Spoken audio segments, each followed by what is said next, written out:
सांसद संजय सेठ ने आज लोकसभा में ईडी के द्वारा जब्त किए गए रांची के पल्स अस्पताल को एम्स का एक्सटेंशन सेंटर बनाने की मांग की। इसके साथ ही सांसद ने यह भी मांग किया कि यहां सीजीएचएस के तहत गरीबों के उपचार की सुविधा उपलब्ध कराई जाए। उन्होंने लोकसभा में कहा कि प्रधानमंत्री नरेंद्र मोदी ने जीरो टॉलरेंस पर सरकार चलाने की गारंटी देश को दी थी। वो गारंटी विगत 9 वर्षों में पूरी होती दिखी है। इसी का परिणाम रहा कि ईडी ने झारखंड में बड़े पैमाने पर भ्रष्टाचार करने वालों को पकड़ा है, उनकी संपत्तियां जब्त की है। इन्हीं संपत्तियों में से एक संपत्ति है भ्रष्ट आईएएस अधिकारी पूजा सिंघल द्वारा संचालित पल्स अस्पताल और डायग्नोस्टिक सेंटर।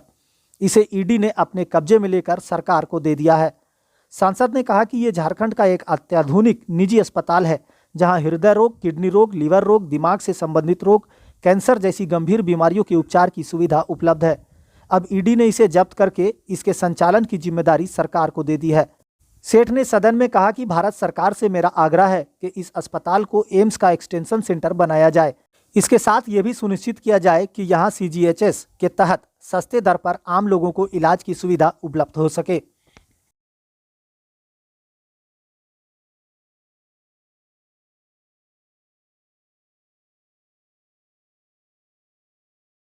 नो। धन्यवाद सभापति महोदय, आपका जोहार। जी। प्रधानमंत्री नरेंद्र मोदी जी ने जीरो टॉलरेंस भ्रष्टाचार पे प्रहार और देश को गारंटी दी थी कि भ्रष्टाचार पर प्रहार करते हुए अपनी सरकार चलाएंगे, और जिसका परिणाम हुआ झारखंड के अंदर मुख्यमंत्री से लेकर अधिकारी तक सब ईडी के जद में हैं। ईडी कार्रवाई कर रही है, करोड़ों करोड़ रुपए बरामद हो रहे हैं।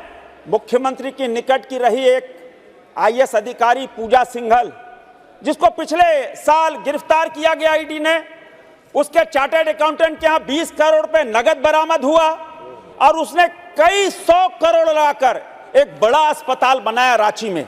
वह अस्पताल ईडी ने अटैच कर लिया है।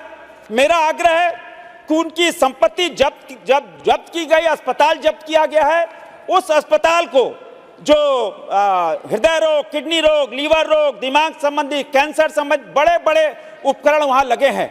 मेरा स्वास्थ्य मंत्री से आग्रह आपके माध्यम से कि उसको देवघर एम्स में अटैच कर एक्सटेंशन सेंटर बना दिया जाए, ताकि झारखंड के लोगों को भला हो सके और रिम्स की जो कुव्यवस्था है वहां पर, उस कुव्यवस्था पर लगाम लगे और इस काली कमाई जो झारखंड के जनता से काली कमाई की है उसका सदुपयोग हो। और यह आग्रह मैं आपके माध्यम से आदरणीय स्वास्थ्य मंत्री से करना चाहता हूं।